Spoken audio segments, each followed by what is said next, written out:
क्या आपका computer system बहुत स्लो चलता है और आप अपने कंप्यूटर पे ठीक से काम नहीं कर पा रहे हैं? तो इस वीडियो को पूरा जरूर देखिए, क्योंकि आज मैं इस वीडियो में आपको ऐसे 10 टिप्स बताने वाला हूं जिसे फॉलो करके आप अपने कंप्यूटर सिस्टम के परफॉर्मेंस को बड़ा ही फास्ट कर सकते हैं और बड़े ही आसानी से उसे इस्तेमाल कर सकते हैं। तो चलिए इस वीडियो की शुरुआत करते हैं।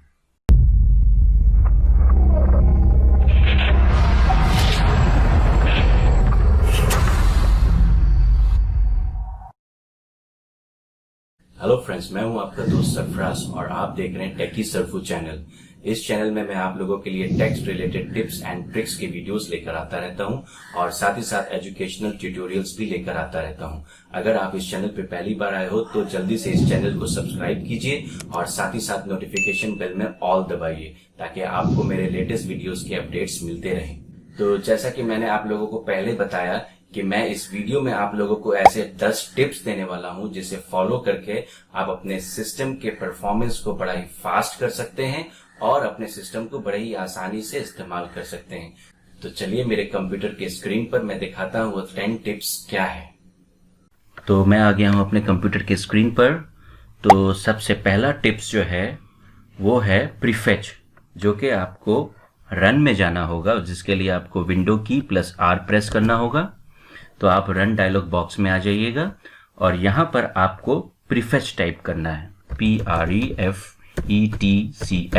प्रीफेच, और आप एंटर कीजिए और आप देखेंगे कि यहां पर आएगा you don't currently have permission to access this folder, click continue to permanently get access to this folder. तो आप कंटिन्यू प्रेस कीजिए। तो आप यहां पर जितने भी फोल्डर्स एंड फाइल्स देख रहे हैं उसे कंट्रोल A प्रेस करके ऑल सेलेक्ट कर लीजिए और उसे शिफ्ट डिलीट कर दीजिए। तो यहाँ पर 192 आइटम्स दिखा रहा है, आप इसे यस कर दीजिए। तो ये आपका अभी डिलीट हो गया है।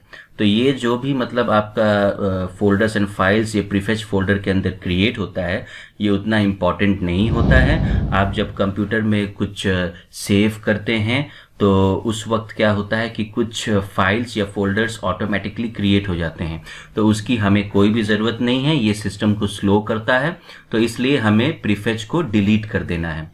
तो ये था आपका पहला टिप्स।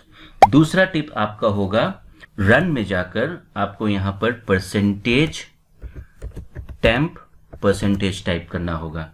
तो ये आपका टेम्पररी फोल्डर आएगा। जब आप इसे ओके प्रेस कीजिएगा तो आप यहाँ पर देख पा रहे होंगे बहुत सारा टेम्पररी फोल्डर्स दिखाई दे रहा है, ठीक है, और कुछ टेम्पररी फाइल्स भी दिखाई दे रहा है। तो ये सारा चीज़ जो है ये आपके लिए एकदम ही इम्पॉर्टेंट नहीं है। ये भी कुछ temporary folders and files create हो जाते हैं ऑटोमेटिकली, जिसकी हमें कोई ज़रूरत नहीं है। तो आप इसे कंट्रोल A करके ऑल शिफ्ट डिलीट कर सकते हैं। तो मैं यस कर देता हूं। तो यहाँ पर आप देख पा रहे हैं कि यहाँ पर कुछ दिखा रहा है। तो कोई फाइल्स जो आप जिसके ऊपर काम कर रहे हैं उसको ज़रूरत नहीं है आपको डिलीट करने की, तो आप उसे स्किप कर दीजिए, ठीक है। अगर आपको इस तरह का कुछ ऑप्शन दिखाई देता है तो डू ऑल करके आप स्किप कर दीजिए। तो आप देख सक रहे हैं कि सारा फाइल्स एंड फोल्डर्स डिलीट हो गया एक्सेप्ट दिस, क्योंकि इसके ऊपर मैं काम कर रहा हूं करेंटली, इसलिए इससे रिलेटेड जो भी फाइल्स या फोल्डर्स टेम्पररी क्रिएटेड हुआ है तो वो डिलीट नहीं होगा। तो कोई प्रॉब्लम नहीं है, हमने मैक्सिमम डिलीट कर दिया। तो इस तरीके से आप टेम्प फोल्डर के अंदर जाके आप सारा टेम्पररी फाइल्स एंड फोल्डर्स को डिलीट कर दीजिए। तो ये था आपका सेकंड टिप्स। तीसरा टिप्स होगा जहां पर आपको रन में अगेन जाना पड़ेगा और इस बार आपको TEMP सिर्फ लिखना है। इस बार आपको परसेंटेज ऐड नहीं करना है in front and in back. तो आपको सिर्फ टेम्प लिखना है और आपको एंटर कर देना है। तो यहाँ पर भी आप कुछ फाइल्स एंड फोल्डर्स देख रहे हैं जो कि एक टेम्पररी फोल्डर के अंदर में आता है। तो इसकी भी हमें कोई ज़रूरत नहीं है, इसलिए हमें इसे कंट्रोल A करके शिफ्ट डिलीट कर देना है। तो आप यस कीजिए और यहाँ पर आप कंटिन्यू कर दीजिए। तो कुछ फोल्डर्स या फाइल्स होंगे जो डिलीट नहीं होंगे, तो क्योंकि आप उसके ऊपर कुछ काम कर रहे हैं इसलिए, तो आप इसे do this for all current items करके स्किप कर सकते हैं। तो यहाँ पर सिर्फ 2 फाइल्स हैं जो डिलीट नहीं हुए हैं, बाकी सब डिलीट हो गए हैं। तो आप इस तरीके से टेम्प फोल्डर डिलीट कर सकते हैं, प्रीफेच फोल्डर से जो भी इंफॉर्मेशन है वो डिलीट कर सकते हैं। ये सारा ऑटोमेटिकली क्रिएट हो जाता है जो हमारे सिस्टम को स्लो कर देता है। तो ये चीज़ आप कम से कम वीकली वंस कर सकते हैं, जो कि बहुत ही ज़रूरी है अपने सिस्टम को प्रॉपर स्पीड में रखने के लिए। तो मैं इसे क्लोज करता हूं। अच्छा, नाउ जो चौथा होगा वो आपका रीसेंट होगा। तो आप यहाँ पर रन पे वापस आ जाइए और यहाँ पर आप रीसेंट लिख दीजिए इस तरीके से, और उसके बाद आप प्रेस ओके कर दीजिए। तो यहाँ पे आप देख पा रहे हैं जितने भी recent files and folders access हुए हैं वो सारे एक फोल्डर में जाके जमा हो गए हैं। तो अभी हमें ये सारे को डिलीट कर देना है। इसका मतलब ये नहीं है कि हम ये सारे फाइल्स एंड फोल्डर्स को डिलीट कर रहे हैं। ये इसका मतलब ये है कि ये फाइल्स एंड फोल्डर हमारे सिस्टम में ऑलरेडी है, बट वो एक रीसेंट फोल्डर के अंदर जाके बैठे हुए हैं। तो हमें वो सारी चीज़ को डिलीट कर देने से ये होगा कि आपका सिस्टम थोड़ा फ्री हो जाएगा और लिटिल फास्ट हो जाएगा। तो आप इसे कंट्रोल ए कीजिए और यहाँ पर शिफ्ट डिलीट कर दीजिए। तो ये सारा डिलीट हो गया। तो जैसा कि मैंने आपको बताया कि डिलीट करने का मतलब ये नहीं है कि आपने ये सारे फोल्डर्स को या फाइल्स को परमानेंटली डिलीट कर दिया है। आपने जस्ट उसे रीसेंट से हटाया है और वो ऑलरेडी आपके स्टोरेज डिवाइस में, जो कि आपका हार्ड डिस्क है, उसमें वो सारा फाइल्स एंड फोल्डर्स सेव है। तो ये जो मैंने आपको बताया है 4 चीज़ जो आपको रन के अंदर जाके वीकली वंस एटलीस्ट आपको ये सारा चीज़ डिलीट करना चाहिए। क्योंकि क्या होता है कि कुछ टाइम के अंदर जब आप सिस्टम को रेगुलर बेसिस में यूज़ करते हैं तो कुछ टाइम के अंदर ये सारा फोल्डर्स या फाइल्स ऑलरेडी क्रिएट हो जाता है प्रीफेच के अंदर, टेम्पररी फोल्डर के अंदर और रीसेंट के अंदर। तो आप इसे रेगुलर बेसिस में आप इसे डिलीट कर सकते हैं। तो ये आपका चौथा टिप्स था। तो 5वां टिप क्या होगा कि आपने सुना होगा डिस्क क्लीनअप। ओके, तो जैसे कि मैं आपको दिखाता हूं, अगर आप दिस पीसी पर जाइएगा और जैसे कि आपका यहाँ पर लॉजिकल ड्राइव्स दिखाई दे रहा है, जैसे कि मेरे पास सी और डी है, लोकल डिस्क के डी पर जाता हूं और राइट क्लिक करके प्रॉपर्टीज में जाता हूं, तो आपको यहाँ पर एक ऑप्शन दिखता होगा डिस्क क्लीनअप। तो ये आपको जितने भी लॉजिकल ड्राइव हैं आपके, जैसे कि सी ड्राइव या डी ड्राइव, उसमें आपको ये दिखाई देगा डिस्क क्लीनअप। तो आपको इसके ऊपर क्लिक करना है और क्लिक करने के बाद आप यहाँ पर देख सकते हैं कि रिसाइकिल बिन है, क्लीनअप सिस्टम फाइल है। तो आप यहाँ पर प्रेस ओके कर दीजिए। तो यहाँ पर पूछ रहा है कि are you sure you want to permanently delete this files. तो जी हाँ, जो भी इसके अंदर फाइल्स हैं हमको उसे डिलीट करना है। तो आप डिलीट फाइल्स पे क्लिक कर दीजिए। तो ये आपका डिलीट हो गया है। तो इस तरीके से आपके जितने भी लॉजिकल ड्राइव है, जैसे कि सी ड्राइव, डी ड्राइव, तो आप उसका डिस्क क्लीनअप कर सकते हैं। तो जैसे कि मैंने आपको डी करके दिखाया, उसी तरीके से आप सी या और भी आपका ड्राइव है उसे कर सकते हैं। तो ये कभी कभी टाइम ले सकता है कैलकुलेट करने के लिए कि आपके सिस्टम में क्या क्या डंप फाइल्स है, तो आपको थोड़ा वेट करना पड़ सकता है। तो ये था आपका 5वां नंबर। 6ठे नंबर पर आपको क्या करना है कि आपको first of all task manager पर जाना पड़ेगा। टास्क मैनेजर में जाने के लिए आपको क्या करना है, आप इसे बंद कर दीजिए। आपका टास्क बार दिखाई दे रहा है नीचे में, उसके ऊपर राइट क्लिक कीजिए और यहाँ पर टास्क मैनेजर है। तो आप टास्क मैनेजर पर आ जाइए। यहाँ पर आपको बहुत सारे टैब्स दिखाई दे रहे हैं, तो वहाँ से आप देखिएगा स्टार्टअप। तो यहाँ पर जो स्टार्टअप टैब है, इसमें क्या है, आपका जितना भी प्रोग्राम्स है जो कि सिस्टम के स्टार्ट होते ही चालू हो जाता है ऑटोमेटिकली, और हो सकता है कि हमें इसकी ज़रूरत नहीं है, बट फिर भी हमारा सिस्टम स्टार्ट होते ही वो सारा प्रोग्राम्स ऑटोमेटिकली चालू हो जाता है। तो इससे क्या होता है, हमारा सिस्टम कभी कभी स्लो हो जाता है। तो जो एप्लीकेशन या जो प्रोग्राम हमें ज़रूरत नहीं है तो वो हम यहाँ से डिसेबल कर सकते हैं। जैसे कि आप यहाँ पर देख रहे हैं एडोब CS6, फिर आप यहाँ पर देख रहे हैं जावा अपडेट, फिर आप यहाँ पर देख रहे हैं स्पीच रिकॉग्निशन, फिर आप यहाँ पर देख रहे हैं welcome.vbs। सो आप जान रहे हैं कि ये सारा प्रोग्राम्स जो कि मतलब आपको रिक्वायरमेंट नहीं है, बट क्योंकि आपका सिस्टम जब स्टार्ट होता है बूट होने के बाद ऑटोमेटिकली ये सारा प्रोग्राम बैकग्राउंड में चलने लगता है। तो आप इसे डिसेबल कर सकते हैं ताकि आपका सिस्टम प्रॉपरली वर्क करे और फास्ट वर्क करे।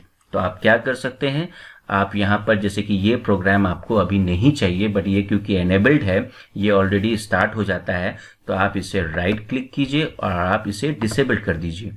तो इसी तरीके से आप देख लीजिए, जो आपको ज़रूरत नहीं है वो राइट क्लिक कीजिए, उसे आप डिसेबल कर दीजिए। तो जैसे कि मुझे जो जो चीज़ ज़रूरत नहीं है मैं वो सारा डिसेबल कर देता हूँ इस तरीके से।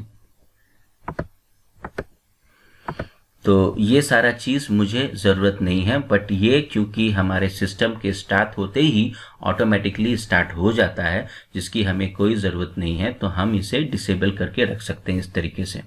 तो ये था आपका छठा टिप्स। अब सातवां टिप्स क्या होगा कि आप जानते हैं कि आपके डेस्कटॉप में शॉर्टकट आइकन्स होते हैं, जो भी एप्लीकेशंस आपको ओपन करने होते हैं उसके शॉर्टकट्स यहाँ डेस्कटॉप पर होते हैं। मगर कभी कभी हम क्या करते हैं, यहाँ पर हम फाइल्स और फोल्डर्स को भी यहाँ सेव करके रख देते हैं, जो हमें ज़्यादातर यूज़ करना होता है। तो जो हमें रेगुलर बेसिस में यूज़ करना होता है हम उसे यहाँ पर डेस्कटॉप में रख देते हैं अपने सुविधा के लिए। तो हमें यहाँ पर क्या करना है कि अगर हम यहाँ पर फाइल्स एंड फोल्डर्स को सेव करके रखते हैं तो हमारा डेस्कटॉप जो है वो हैवी हो जाता है, और हैवी होने की वजह से सिस्टम को बूट होने में वक्त लगता है, और उसके बाद जब हम यहाँ पर से कुछ एक्सेस करते हैं तो भी वो थोड़ा स्लो एक्सेस होता है। तो आपको क्या करना है, जितने भी डेस्कटॉप में आपने फाइल्स एंड फोल्डर्स को रखे हैं वो सारे चीज़ को आप सेलेक्ट कीजिए और उसे आप किसी सी ड्राइव या डी ड्राइव में शिफ्ट कर दीजिए। तो बेहतर होगा कि आपके जो भी लॉजिकल ड्राइव बने हुए हैं जैसे कि सी ड्राइव, डी ड्राइव, तो सी को छोड़ के आप दूसरे ड्राइव में उसे शिफ्ट कर दीजिए। मतलब यहाँ से आप कट कीजिए और कट करके आप अपने डी ड्राइव में एक फोल्डर बनाकर, हो सकता है आपको अगर ऑर्गेनाइज वे से रखना है तो आप एक फोल्डर बना लीजिए कि भाई ये इंपॉर्टेंट फाइल्स एंड फोल्डर्स का फोल्डर है, तो आप यहाँ पर ऐसा कर सकते हैं। तो यहाँ से सारा कुछ शिफ्ट करके आप इसे एक लाइटर वर्जन दीजिए।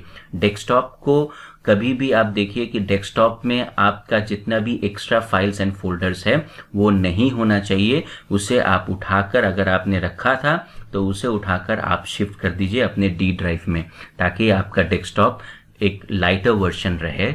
और यहाँ पर क्या होगा कि जब आप इस सिस्टम को बूट कीजिएगा तो सिस्टम बहुत आसानी से बूट हो पाएगा, और डेस्कटॉप अगर लाइट होगा तो बड़ा जल्दी वो आपके सामने खुल जाएगा और आप इजीली वहाँ से सब कुछ एक्सेस कर सकेंगे।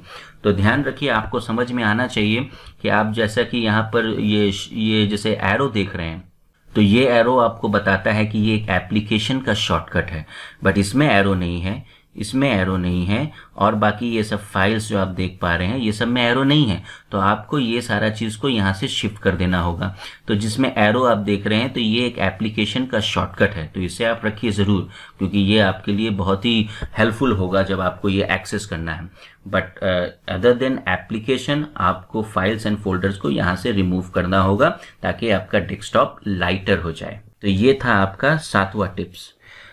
8वां टिप्स क्या है, ये आपको यहाँ पर आपको परफॉर्मेंस को ठीक करना है। तो उसके लिए आपको यहाँ पर दिस पीसी में जाना होगा, प्रॉपर्टीज में जाना होगा, और उसके बाद आप यहाँ पर एडवांस सेटिंग ऑप्शन के अंदर जा सकते हैं, और उसके बाद यहाँ पर आप देख सकते हैं परफॉर्मेंस सेटिंग टैब। ठीक है, तो आप यहाँ पर सेटिंग का ऑप्शन देख सकते हैं जहाँ पर आप परफॉर्मेंस को एनहेंस कर सकते हैं। तो आप यहाँ सेटिंग पे जाइए, और यहाँ पर आप देख रहे हैं कि बाय डिफ़ॉल्ट आपका यहाँ पर कौन सा रेडियो बटन ऑन है, let Windows choose what's best for my computer. तो अगर आपको परफॉर्मेंस ठीक करना है तो आपके पास यहाँ एक ऑप्शन है एडजस्ट फॉर बेस्ट परफॉर्मेंस। तो अगर आप परफॉर्मेंस पर ज़्यादा तवज्जो देते हैं तो आपको यहाँ पर एडजस्ट फॉर बेस्ट परफॉर्मेंस पे क्लिक करना होगा। तो आप यहाँ से देख सकते हैं कि जितना भी यहाँ पर चेक बॉक्स था वो सारा जो ऑन था वो ऑलरेडी ऑफ हो गया है। क्या होता है कि यहाँ पर बहुत सारा एनिमेटेड चीज़ जो होता है, जो आपके अपीयरेंस को अच्छा करता है, एनहेंस करता है, वो सारा चीज़ ऑन था। तो अपीयरेंस में अगर हम ज़्यादा तवज्जो देते हैं तो हम देखेंगे कि हमारा परफॉर्मेंस स्लो हो जाता है। तो अगर हमको परफॉर्मेंस अच्छा करना है तो हम यहाँ से ये एडजस्ट कर सकते हैं। और अगर आप चाहते हैं कि यहाँ से कोई चीज़ आपको मतलब होना चाहिए तो आप यहाँ से ये भी कंट्रोलिंग कर सकते हैं। तो आप देख सकते हैं, वरना आप सिंपली ये ऑप्शन को एनेबल करके अप्लाई कर सकते हैं, ठीक है, और ओके कर सकते हैं। तो इससे क्या होगा कि आपका जो भी परफॉर्मेंस था वो पहले से काफ़ी हद तक बेहतर हो जाएगा। तो ये था आपका 8वां टिप्स जो मैंने आपको बताया। अच्छा, उसके बाद आपका जो नंबर 9 टिप्स होगा वो होगा आपका विंडोज़ अपडेट का। तो उसके लिए आपको विंडो R क्लिक करना है ताकि आप रन पे जा सके, और यहाँ पर आकर आप लिखिए services.msc, ये करके आप ओके प्रेस कर दीजिए। तो आप आ जाएंगे सर्विसेज के लिस्ट पर। तो यहाँ पर से आपको विंडोज़ अपडेट सेलेक्ट करना पड़ेगा। तो आप कुछ भी सेलेक्ट करके W प्रेस कर दीजिए और उसके बाद स्क्रॉल डाउन करके आप देख लीजिए विंडोज़ अपडेट कहाँ है। तो विंडोज़ अपडेट यहाँ पर है। तो आप इसे डबल क्लिक करके ओपन कीजिए, और क्योंकि मैंने इसे डिसेबल करके रखा है इसलिए डिसेबल दिखाई दे रहा है। तो आपका यहाँ पर जनरली मैनुअल या ऑटोमेटिक दिखाई देगा, तो आप इसे डिसेबल कर दीजिए। तो ऐसा क्या होगा कि जैसे कि बीच बीच में कभी कभी क्या होता है, कुछ विंडोज़ अपडेट आते हैं तो ऑटोमेटिकली वो अपडेट होना शुरू हो जाता है।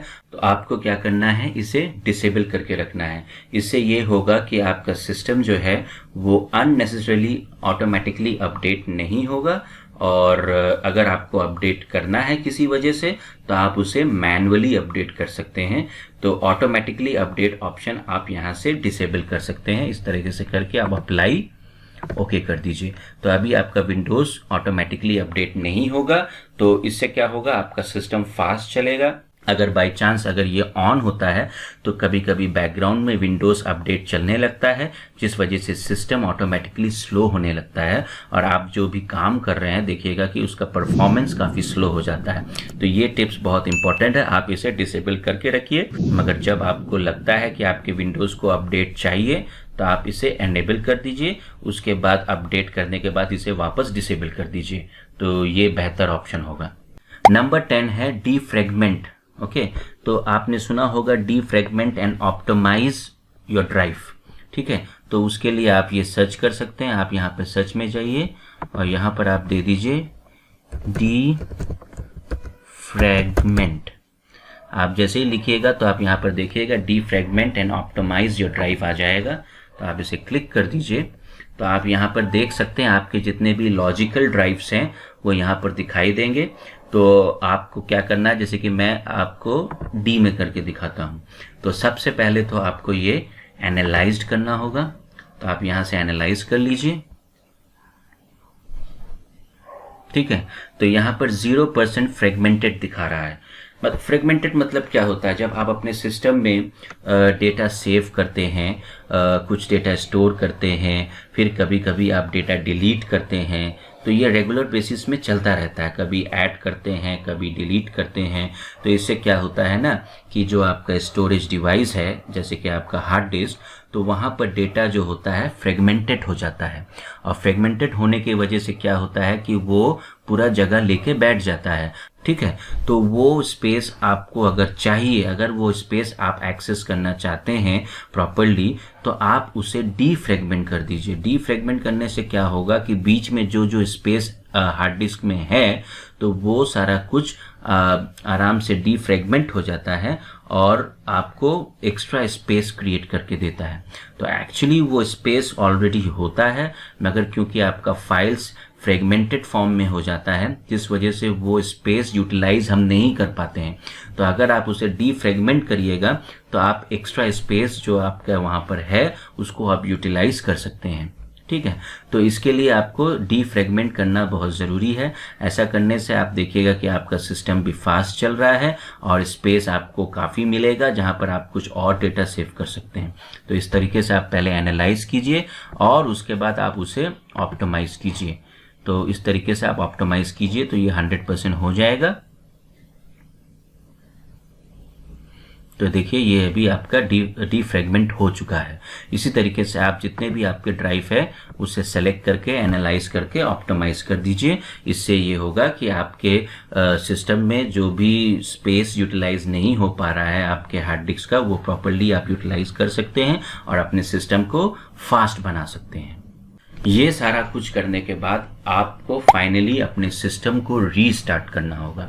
तो रीस्टार्ट करने से क्या होगा कि आपने जो भी कुछ किया है वो सारा इफेक्ट आपको तभी परफॉर्मेंस में आएगा जब आप एक बार सिस्टम को रीस्टार्ट कीजिएगा।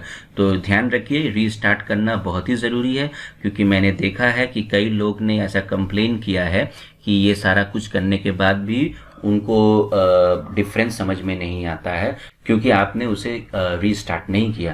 तो इसलिए ये सब कुछ करने के बाद आप अपने सिस्टम को रीस्टार्ट कर लीजिए। मैं आपको रीस्टार्ट करके नहीं दिखा रहा हूँ क्योंकि मैं यहाँ रिकॉर्डिंग कर रहा हूँ, इस वजह से। तो आप अपने सिस्टम को रीस्टार्ट कर लीजिए और उसके बाद आप अपने सिस्टम को देखिए। तो आपको मैं 100% गारंटी देता हूँ कि आपका सिस्टम पहले से काफ़ी हद तक फास्ट हो जाएगा। इसके साथ मैं आपको 2 बोनस टिप्स देने वाला हूँ आज। तो वो 2 बोनस टिप्स ये होगा कि आपको first of all add and remove program में जाना होगा। तो मेरे पास एक शॉर्टकट है, जैसे कि मैं रन पे जाता हूँ और मैं यहाँ पर appwiz.cpl लिखता हूँ।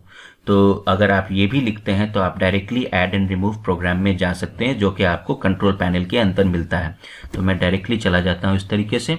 तो आप यहाँ पर देख पा रहे हैं प्रोग्राम एंड फीचर्स। तो जैसे कि आप अगर कंट्रोल पैनल में आते हैं और जब आप कैटेगरी को स्मॉल कर देते हैं तो यहाँ पर आपको वो ऑप्शन दिखाई देगा ऐड एंड रिमूव प्रोग्राम का। तो जैसे कि यहाँ पर आप प्रोग्राम एंड फीचर्स में आएंगे और यहाँ पर आप डायरेक्टली लैंड हो सकते हैं। तो आप आइदर कंट्रोल पैनल से आइए या आप रन से आइए। तो आप ऐसे करके यहाँ आ सकते हैं और यहाँ आके आपको ये करना है कि जो भी एप्लीकेशन यहाँ पर इंस्टॉल्ड है और वो एप्लीकेशन आपको ज़रा सा भी यूज़ में नहीं है तो उसे आकर आप अनइंस्टॉल कर दीजिए, क्योंकि वो बहुत सारा स्पेस खाकर बैठता है, जिस वजह से आपका सिस्टम बहुत स्लो चलने लगता है। तो आप अच्छे से बारीकी से देख लीजिए कि कौन सा एप्लीकेशन आपको ज़रा सा भी इस्तेमाल में नहीं है। जो एप्लीकेशन आप इस्तेमाल नहीं करते हैं वो आप यहाँ से देख लीजिए और आप उसे यहाँ से क्लिक करके यहाँ पर अनइंस्टॉल ऑप्शन से आप इसे अनइंस्टॉल कर दीजिए। ठीक है, तो इस तरीके से आप चेक कर लीजिए जो भी एप्लीकेशंस आपके काम में नहीं है बिल्कुल भी, उसे आप चेक करके डायरेक्टली ऐसा करके आप क्लिक कीजिए और यहाँ से अनइंस्टॉल कर दीजिए। ठीक है, तो ये आपका पहला बोनस टिप्स है। दूसरा बोनस टिप्स ये होगा कि आपको अपने ब्राउज़र में जाना होगा। इस तरीके से आप अपना ब्राउज़र खोल लीजिए, जो भी ब्राउज़र आप यूज़ करते हैं। तो मैं जैसे कि क्रोम ब्राउज़र यूज़ करता हूँ, तो मैं अपने ब्राउज़र पे आ गया और ब्राउज़र पे आप देखिएगा कि हम लोग कई बार ऐसा होता है कि यहाँ पर वेब स्टोर से कुछ ऐप इंस्टॉल करके रखते हैं जो हमारे इस्तेमाल का होता है, जिसे हम एक्सटेंशन भी बोलते हैं। तो आप जैसे कि ये 3 डॉट्स पर जब क्लिक करेंगे तो यहाँ पर मोर टूल्स के अंदर में आप जब जाइएगा तो एक्सटेंशन ऑप्शन मिलेगा। तो इसे एक्सटेंशन भी जैसे मैंने आपको बताया कि हम लोग कहते हैं, तो आप इसके ऊपर क्लिक कीजिए। तो आप यहाँ पर देख पा रहे हैं कि कुछ यहाँ पर से जो भी आपने वेब स्टोर से ऐप इंस्टॉल किया था वो सारा कुछ दिखाई दे रहा है। ये आपके ब्राउज़र में इंस्टॉल होता है। तो जैसे कि आप यहाँ पर देख पा रहे हैं कुछ ऐप मैंने इंस्टॉल करके रखा है। तो आप जो भी ऐप इस्तेमाल में नहीं लाते हैं, जैसे कि आपको लगता है कि ये ऐप आपके इस्तेमाल में नहीं है और यहाँ पर वो दिखाई दे रहा है, तो आप यहाँ से उसे रिमूव कर सकते हैं या तो फिर आप इसे इस तरीके से डिसेबल भी कर सकते हैं। आप डिसेबल करेंगे, देखिएगा आप यहाँ से वो चला गया है। और अगर आप चाहते हैं कि इसको परमानेंटली यूज़ नहीं करना है तो आप इसे रिमूव भी कर सकते हैं। ठीक है, तो मुझे जो भी रिक्वायरमेंट की चीज़ है मैं यहाँ रखा हूँ, तो मैं इसे वापस एनेबल कर देता हूँ। देखिए आप यहाँ पर वापस आ गया है। तो इस तरीके से आप चेक कर लीजिए जो भी ऐप आपके इस्तेमाल में नहीं है आप उसे यहाँ से डायरेक्टली डिसेबल कर दीजिए। तो ये था आपका दूसरा बोनस टिप। तो मैं उम्मीद करता हूँ कि अगर आपने ये सारा चीज़ को सही तरीके से देखा होगा और समझा होगा, तो आप अगर इसे प्रॉपरली फॉलो करते हैं तो आप देखिएगा कि आपका सिस्टम पहले से काफ़ी हद तक बहुत फास्ट हो गया होगा और काफ़ी अच्छा परफॉर्मेंस देने लगेगा। उम्मीद करता हूं कि आपको ये वीडियो पसंद आया होगा, और अगर पसंद आया तो जल्दी से इस वीडियो को लाइक कीजिए और साथ ही साथ अपने दोस्तों के साथ शेयर कीजिए। तो तो इस तरह के वीडियो मैं हमेशा से आपके लिए लेकर आता रहूंगा। तो मिलता हूं अगले वीडियो में, अभी के लिए गुड बाय।